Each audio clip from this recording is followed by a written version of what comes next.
Mesdames et messieurs, vous venez de suivre l'échange entre les deux chefs d'État ici du lancement du programme des systèmes de passation des marchés. Organe aux attributions à la composition et session du synode national, déterminant à défendre notre identité protestante basée sur les valeurs cardinales, sur la scriptura, sur la fidei, sur la gratia et sur le spiritus. Seules les Écritures, seule la foi, seule la grâce et seul Christ. Vous allez trouver cela en Romains, chapitre 1, verset 17. Fidèle à accomplissement des 4 axes de la mission de l'Église et du Christ au Congo, notamment évangélisatrice, diaconie, éducationnelle et prophétique, conformément à l'article 5 de sa Constitution, mis par le souci de traduire en action notre vision qui vise la promotion de l'unité nationale, la dignité humaine, le développement, la formation de l'élite intellectuelle et l'état de droit en République démocratique du Congo, rendons grâce à Dieu pour avoir rendu possible la tenue de ces synodes ordinaires et électifs. Devant Dieu, la nation et son peuple déclarent 1. Sur le plan sécuritaire et humanitaire, encourageons le gouvernement de la République démocratique du Congo de continuer à renforcer les capacités logistiques et tactiques de nos forces armées en vue de restaurer la paix et la sécurité et sur toute l'étendue du territoire national. Encourageons les gouvernements de la République démocratique du Congo avec l'appui des partenaires de multiplier d'une part les efforts pour assurer une prise en charge humanitaire adéquate aux populations déplacées, des familles sinistrées, et d'autre part à créer les conditions favorisant les retours des déplacés à leur milieu d'origine. Encourageons les gouvernements et les parlements à faire avancer l'agenda de la mise en œuvre effective de la justice transitionnelle en République démocratique du Congo. Exhortons les gouvernements de tout mettre en œuvre pour réussir la table ronde sur l'état des sièges prévu du 14 au 16 août 2023, au fin d'atteindre des résultats escomptés. Interpellons la communauté internationale, partant des conseils de sécurité des Nations Unies, l'Union européenne, l'Union africaine, les organisations sous-régionales et d'autres États amis de considérer la gravité des crimes de masse perpétrés contre les paisibles populations inoffensives et à prendre des sanctions sévères contre leurs auteurs. Appelons le peuple congolais à rester mobilisé, à défendre l'intégrité de notre territoire et à empêcher toute tentative de balkanisation de notre riche et beau pays.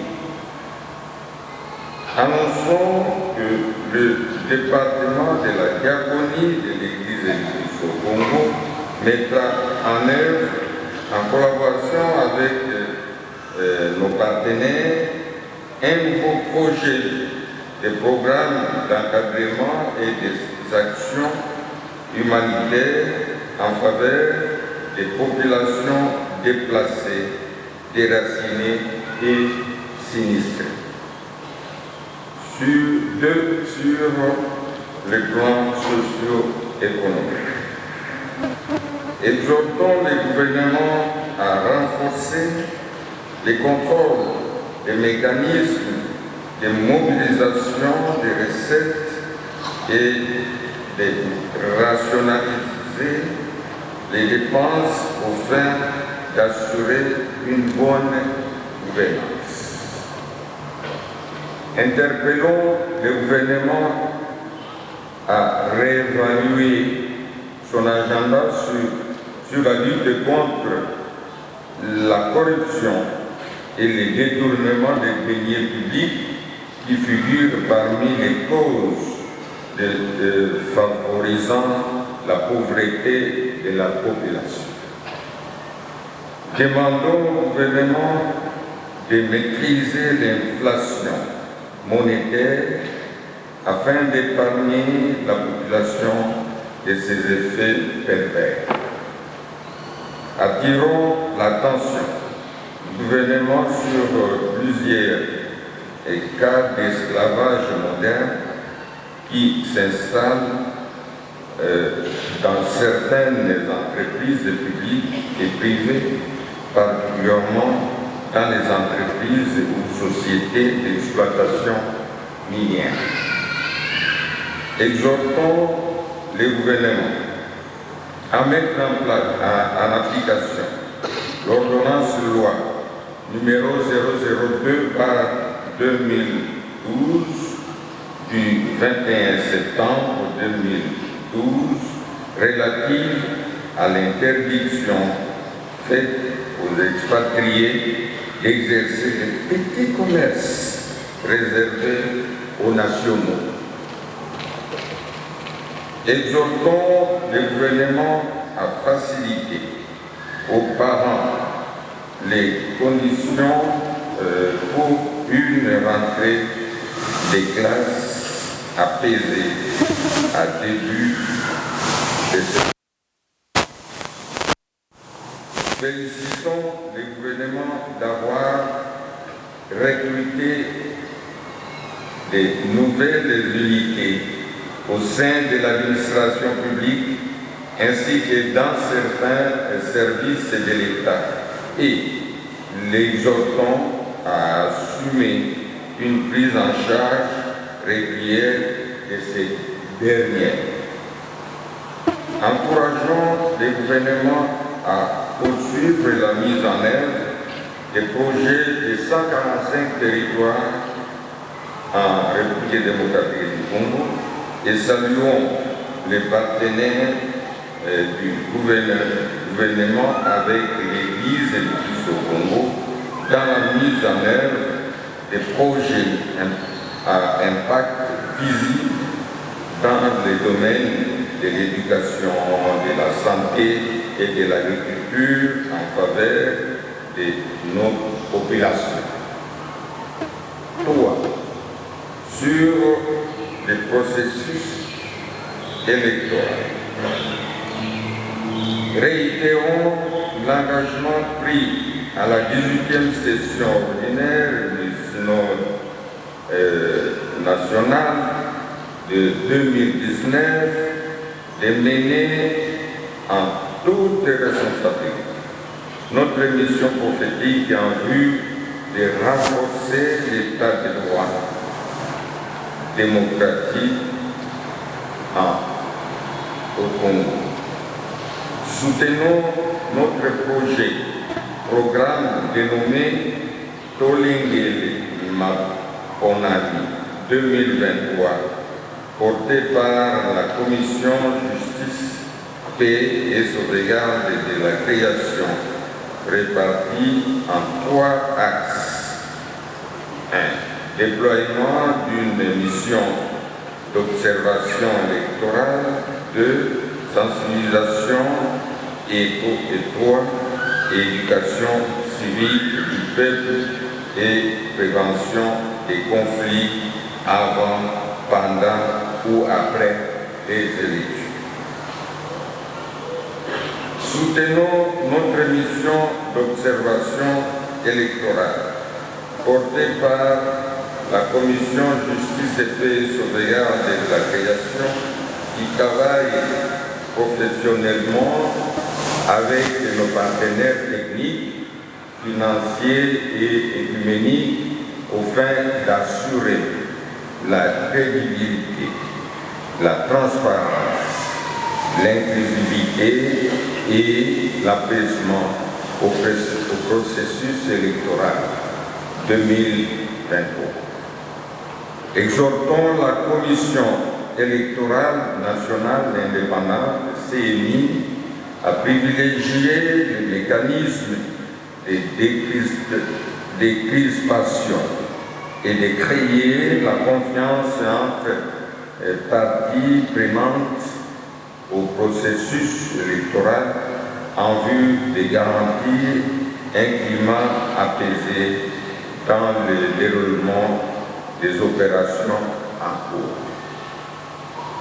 Exhortons les électeurs, les acteurs politiques à transcender leurs différences, à éviter les discours de haine et d'exclusion et à favoriser l'esprit, soumettre nos propositions visant à trouver des solutions sur les défis sécuritaires, politiques et électoraux de l'ère. Invitons et exhortons les acteurs politiques, majorité et opposition, à privilégier l'intérêt supérieur de la nation et à sauvegarder les acquis de notre jeune démocratie. 5. Sur le plan diplomatique, encourageons l'État congolais à préserver les nouvel élan diplomatique impulsé dans les rapports avec les organisations internationales et les États-Unis. Exhortons le gouvernement à développer d'autres mécanismes de la diplomatie parallèle en collaboration des institutions ecclésiastiques et sociales ayant une renommée internationale en vue de renforcer la capacité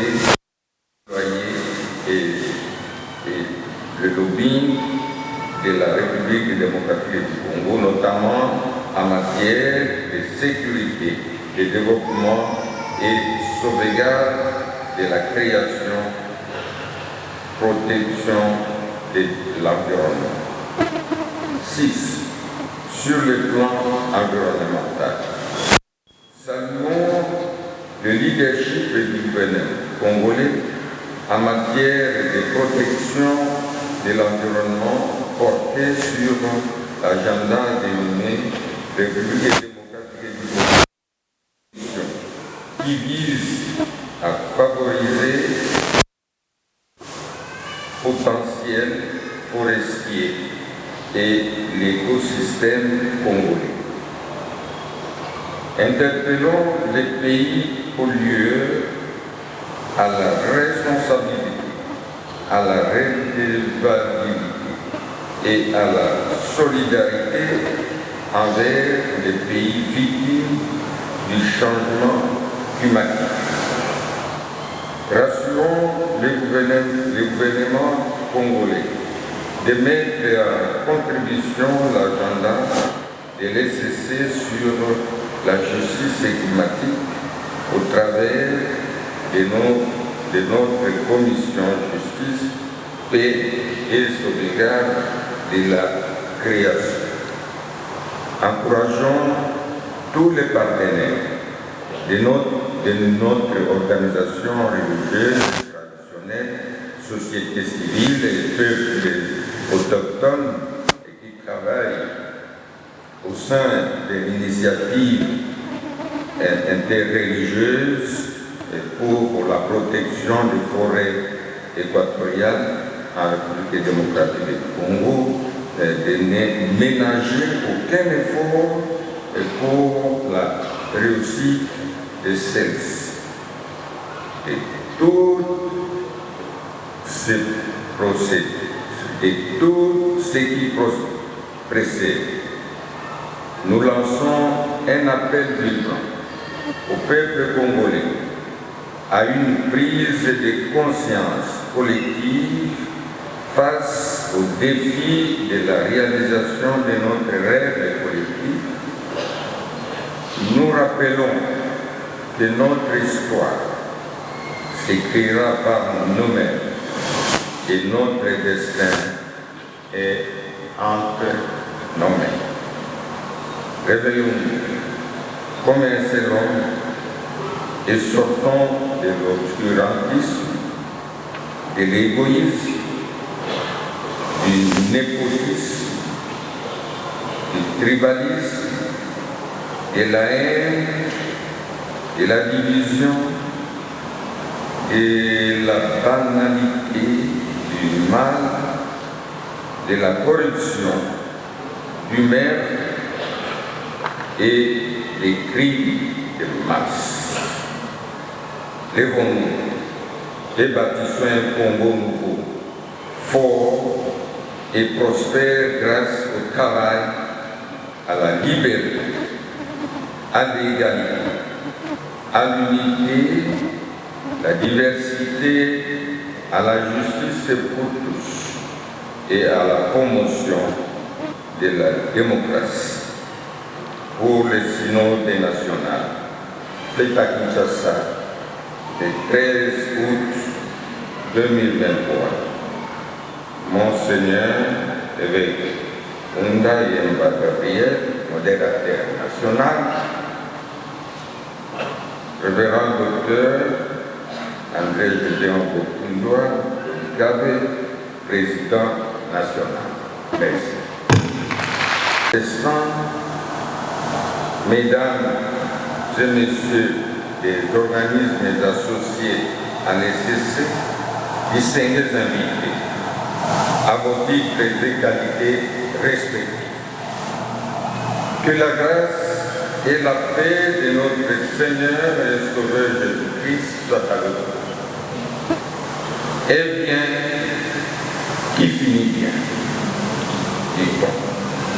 Commencez le 6 août 2023, la session ordinaire du synode national vient de prendre fin ce jour après avoir passé deux moments très particuliers et précieux.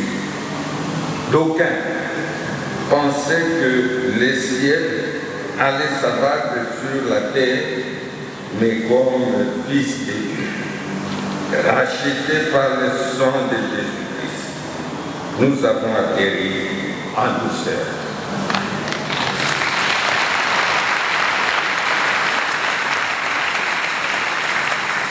C'est à ce titre que je vous félicite tous pour votre sens aigu des sacrifices au-delà de tout clivage tribal et communautaire.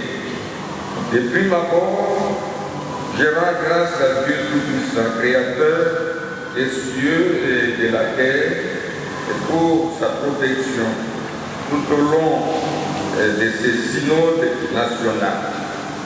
sa main puissante a été sur nous et nous a permis de commencer et de terminer en toute beauté, qu'il soit loué.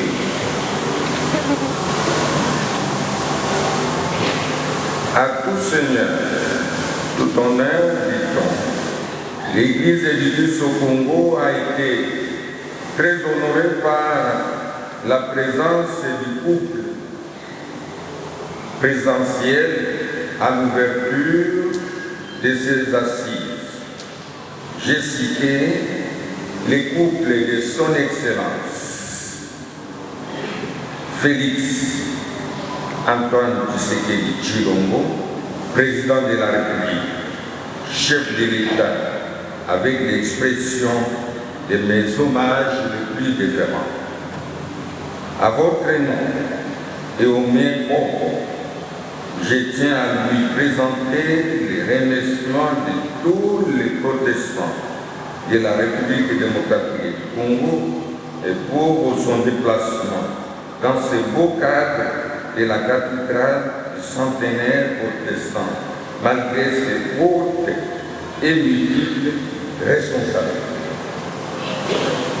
Je vais vous demander, quand vous serez de retour dans vos communautés respectives, de continuer à implorer sur sa famille sa grâce et la grâce de l'Éternel, notre Dieu, pour qu'il le protège, l'accompagne et bénisse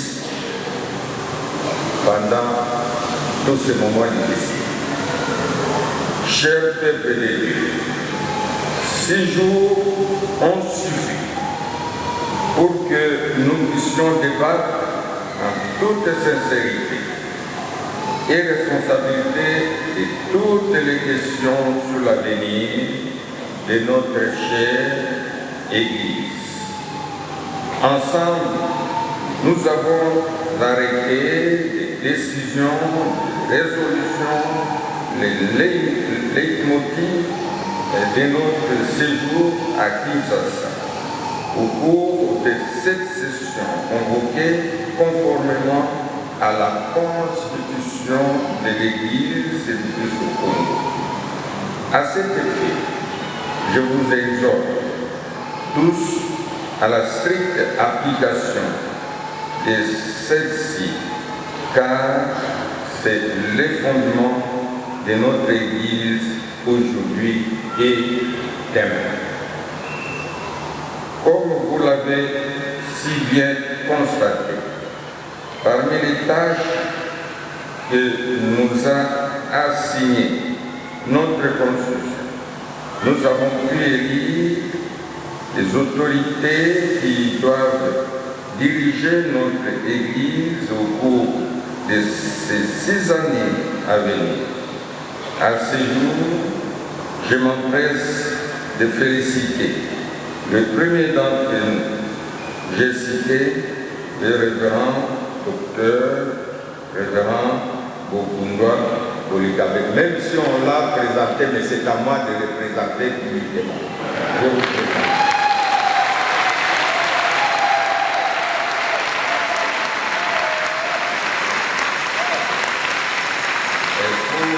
Je le félicite pour sa brillante réélection en qualité du président national de l'Église et du Congo. Les signes ne trompent pas. Votre réélection, révérend, est la conséquence de votre capacité managériale et qui font la fierté de notre Église. Les innovations, les améliorations et sur le plan des infrastructures, je demandais de continuer non seulement à Kinshasa, mais aussi et surtout dans tous les synodes provinciaux et même dans nos communautés. À travers votre personne, je me permets de féliciter toute votre équipe.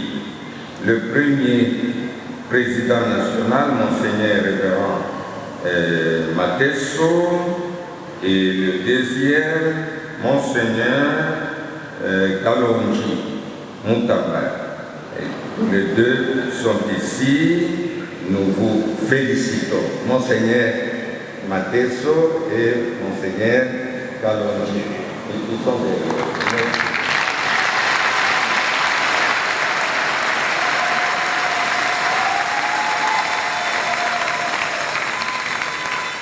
qui dans la transparence et l'amour fraternel, Monseigneur Okuba, vous allez partager avec ceux-là que les synodes viennent de vous donner pour travailler afin de penser à cette Église. Ce que vous gagnez, pensez à cette Église pour que l'Église aussi ait quelque chose ensemble avec vous.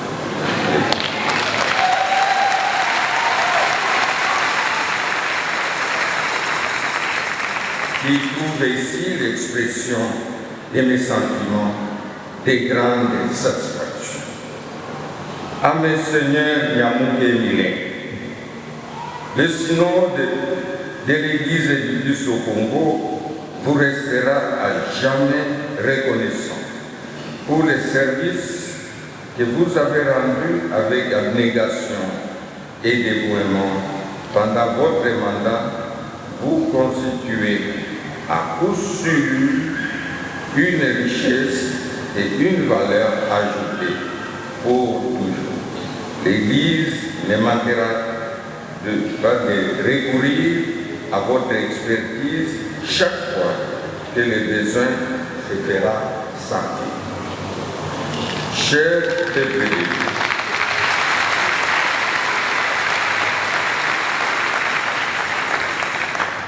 chers peuple, l'Église du Plus au Congo respecte ses propres textes et doit à tout instant et dans n'importe quelle circonstance faire respecter ses propres autorités. C'est le gage de la grandeur de notre unité légendaire.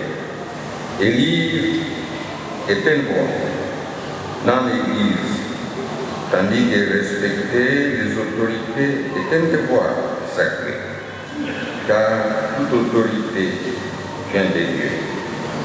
Je vous recommande donc, pour les 6 années à venir, de traiter tous les problèmes et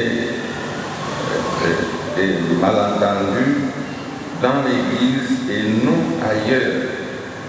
Je sais, vous le savez aussi que moi, des problèmes sont inhérents à la vie des hommes, mais il faut les transcender en les ramenant à l'Église.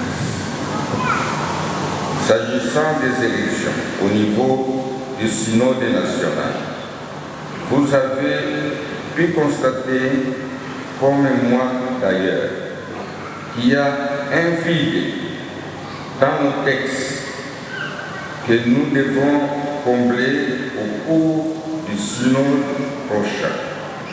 Il s'agit de l'interprétation du vote d'intention qui doit être réglementé en adoptant un pourcentage à atteindre pour que quelqu'un soit déclaré élu. En toute fin utile, il s'agit du même électorat qui vote par intention et vote en définitive. Nous ne pouvons pas continuer à nous plier à la volonté des compétiteurs qui n'adhèrent pas à la position de l'Assemblée.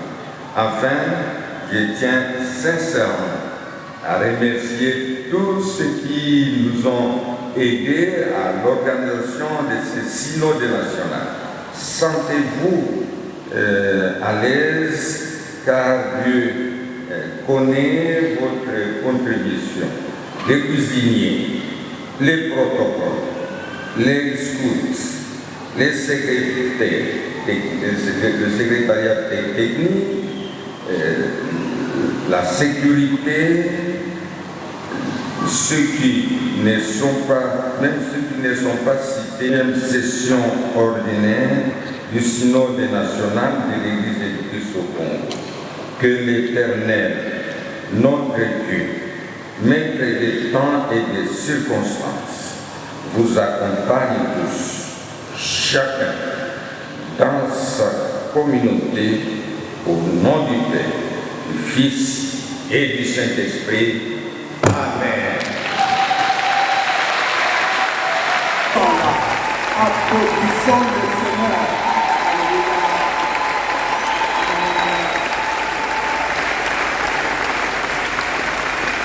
Excellence des seigneurs archevêques, évêques, révérendes et révérends, membres du comité exécutif national, chers délégués membres du synode national, distingués invités à vos titres et qualités, tout protocole observé, bien-aimés dans le Seigneur, que la grâce et la paix vous soient accordées de la part de Dieu, le Père, et de Jésus-Christ, notre Seigneur et Sauveur. Que l'honneur et la gloire reviennent à l'Éternel, notre Seigneur, pour avoir rendu possible la tenue de la 19e session du Synode national. Mes remerciements à tous les délégués à ce synode pour votre perspicacité, laquelle a permis la réussite de ces assises. Ma plus profonde gratitude envers vous pour avoir renouvelé votre confiance en ma modeste personne, en m'accordant un second mandat. C'est un grand défi à relever pour les 6 prochaines années, afin de placer l'Église dans les conditions voulues par son chef Jésus-Christ. C'est pour cette raison que je me fais l'obligation de solliciter votre soutien dans la prière, afin d'être ce serviteur dont le Seigneur se sert pour la gloire de son nom. D'un seul cœur, main dans la main, travaillons pour notre Seigneur Jésus-Christ et pour son Église. Notre reconnaissance aussi à toutes les filles, à tous les fils protestants, sans oublier des hommes et des femmes de bonne volonté qui, grâce à vos prières, vos contributions matérielles et financières, ont permis la tenue de ces assises. Daigne le Seigneur se souvenir favorablement de vous et qu'il vous bénisse abondamment. Chers délégués, beaucoup parmi vous sont appelés à rentrer chez eux après la clôture de ces assises. Ainsi, qu'il me soit permis de vous souhaiter donc bon retour chez vous, avec espoir que nous allons nous revoir bientôt. Je vous charge de transmettre mes chaleureuses salutations fraternelles à vos communautés, vos paroisses ainsi qu'à vos familles. Que le Tout-Puissant déploie ses ailes de protection et de bénédiction sur vous et vous comble de ses bontés illimitées. Daigne le Très-Haut faire luire sa face sur l'Église du Christ au Congo. Que Dieu bénisse la République démocratique du Congo. Je vous remercie.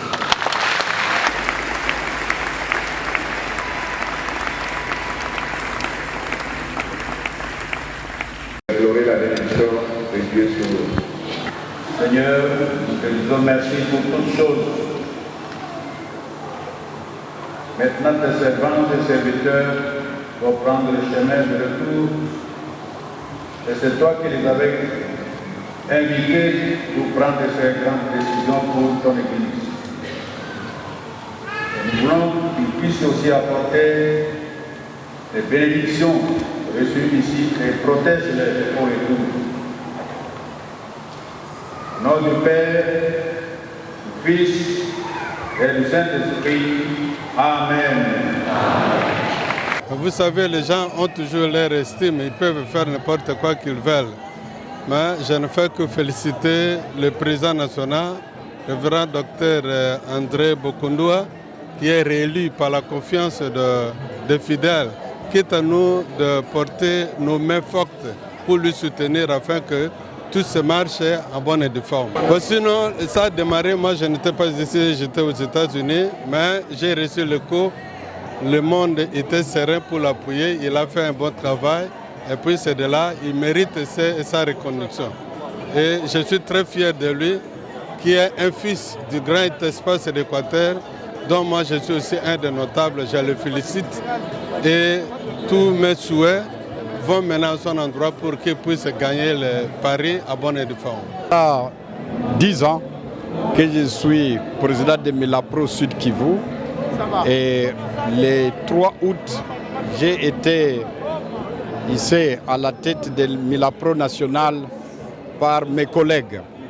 Et nous étions élus par la Fédération des jeunes, la Fédération des femmes, le Milapro et la Fédération des hommes. Nous avons appris qu'il y a quelqu'un qui continue à parler. Pourtant, on a terminé avec le président Matondo. C'était solennel. Celui-là n'engage pas les Milapro, celui à qui vous donnez le micro chez Top Congo. J'ai voulu mettre fin à ça. On nous apprend que nous sommes des politiciens.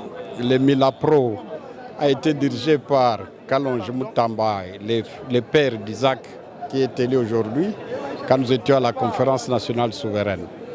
Moi-même, je viens de Milapro. Je ne crois pas qu'il y ait quelqu'un qui pourrait donner des reproches quand on vient de provincial pour devenir national. Et ensuite, Bosunga Mathieu était président de Milapro. Massial a été président de Milapro. Je voudrais que cette querelle quitte. Mais comme nous sommes l'Église, nous ne voudrions pas amener le débat aussi de l'Église comme les jeunes gens à des radios. Vous lui direz de rentrer dans la maison. Nous sommes contents que le président Bokondoa soit reconduit grâce à ses œuvres. Les œuvres pour lesquelles nous lui avons demandé, nous comme des laïcs, qu'il puisse étendre ça pendant les 6 ans à venir dans nos 11 provinces ecclésiastiques, qui constituent les 26 provinces de la République, parce que beaucoup d'étages à Kinshasa, moins d'étages à l'intérieur. L'ECC n'est pas seulement à Kinshasa, nous formons 49% de la population congolaise. Nous sommes du regroupement AN, nous avons eu 82%, c'est-à-dire plus de 395 candidats qui ont été donc recevables par la Commission électorale nationale souveraine, et nous croyons que ça sera ainsi à la Cour constitutionnelle, parce que du professionnalisme aussi on en a de ce côté-là. On a aligné de bons candidats et ça sera de même pour les provinciales et les communales. Le parti est dans les 26 provinces. Le parti également a des relais et des bureaux dans les 26 provinces. Je crois que nous ne pouvons pas proclamer la victoire avant le 20 décembre, mais je vous promets que nous aurons beaucoup de députés. Nous allons faire passer le président Tshisekedi et nous aurons des provinces que nous allons diriger même. Et nous serons au gouvernement de la République de par le nombre de députés que nous allons produire. Et dans toutes les autres institutions, à l'Assemblée nationale, au Sénat, aux assemblées provinciales et communales, municipales, tout ça. Pour vous informer de l'essentiel de l'actualité en République démocratique du Congo, il vous suffit de vous abonner sur Top 243 News TV. Également nous lire sur www.top243news.com. Au nom de toute la rédaction, nous vous remercions.